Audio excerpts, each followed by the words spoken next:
नहीं मिलता इस दुनिया में मेहनत के बगैर। कुछ नहीं मिलता इस दुनिया में मेहनत के बगैर। मुझे तो अपना साया भी धूप में जाने के बाद दिखा। नमस्कार, मैं Disha Pawar, your weight loss and gut detox mentor.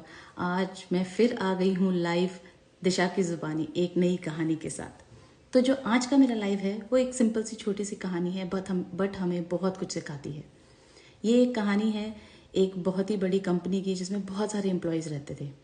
तो वो एम्प्लॉयज़ जो हैं एक एक करके जो है कंपनी के गेट पे जाते हैं अंदर जाने के लिए। तो वहाँ पे देखते हैं नोटिस बोर्ड पे एक नोटिस लगा हुआ है कि उनका देहांत हो गया है जो आपका रास्ता रोक रहे थे। कॉन्फ्रेंस रूम में उनकी अंतिम दर्शन के लिए उनकी जो डेड बॉडी रखी गई है, आप एक एक करके जाइए और उनके अंतिम दर्शन करिए। तो लोग जो हैं, जो एम्प्लॉयज़ थे, वो बहुत ज़्यादा दुखी से हुए। मतलब उनको समझ में नहीं आ रहा था कि ऐसा कौन था जो उनका रास्ता रोक रहा था और उसका जो है निधन हो गया, उनका देहांत हो गया है। तो जैसे एम्प्लॉयज़ एक दूसरे से बात करते हैं वैसे ही बात करते करते, चर्चा करते करते अंदर चले गए। बहुत भीड़ थी कंपनी के अंदर। कॉन्फ्रेंस रूम के बाहर बहुत लंबी लाइन लगी हुई थी।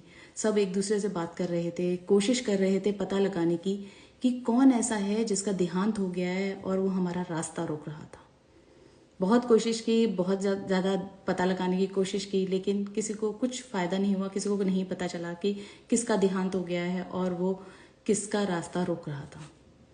अब एक एक करके जो है एम्प्लॉयज़ जो हैं अंदर जा रहे थे कॉन्फ्रेंस रूम में दर्शन करने के लिए, अंतिम दर्शन करने के लिए।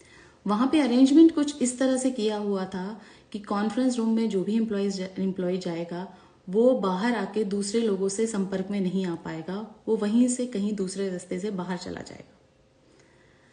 तो एक एक करके एम्प्लॉय जा रहे थे, वो दूसरे रास्ते से बाहर निकलते जा रहे थे। वो थोड़े परेशान से थे, दुखी थे, आश्चर्य में थे कि ऐसा क्या हुआ। तो दूसरे जो एम्प्लॉयज उनको दूर से देख रहे थे, उन्हें लग रहा था कि भाई ऐसा कौन है जिसका देहांत हो गया। उन्हीं के बीच में एक बंदा, एक इंसान ऐसा था जो ये सोचता था कि चलो कोई तो है जो मेरा रास्ता रोक रहा था, वो इस दुनिया से चला गया। क्योंकि वो हर दिन सुबह उठ के यही बोलता था, इसकी वजह से मेरा ये काम नहीं हो रहा, इसकी वजह से मेरा वो काम नहीं हो रहा। तो उसको लगता था कि उसके जो काम नहीं बन रहे हैं वो लोगों की वजह से नहीं हो रहे हैं, वो उनका रास्ता रोक रहे हैं, उसकी प्रोग्रेस का रास्ता रोक रहे हैं। तो वो एक हद तक खुश था, जबकि उसको भी नहीं पता था कि किसका देहांत हो गया। लेकिन वो खुश था कि चलो एक तो मेरे रास्ते से हट गया। फिर उस इंसान का नंबर आता है और वो कॉन्फ्रेंस रूम से अंदर जाता है, कॉन्फ्रेंस रूम के अंदर, और कॉफिन होता है वहाँ पे रखा हुआ। वो उसका दरवाज़ा खोलता है। जब वो कॉफिन को खोलता है तो अंदर देखकर चौंक जाता है। अंदर कुछ नहीं होता, कोई डेड बॉडी नहीं होती है। अंदर होता है एक आईना, शीशा, जिसमें आप अपने आप को देख सकते हैं। और उसके साथ में लगा हुआ था एक लेटर जिसमें लिखा था, आप अपना रास्ता खुद रोक रहे हैं। आप जो है अपनी ग्रोथ के बीच में खुद आ रहे हैं। आपकी जो गलतियां हैं, आप उससे सीखने के बजाय आप दूसरों पर ब्लेम डाल रहे हैं। वो रोक रही है आपकी ग्रोथ, ना कि कोई और।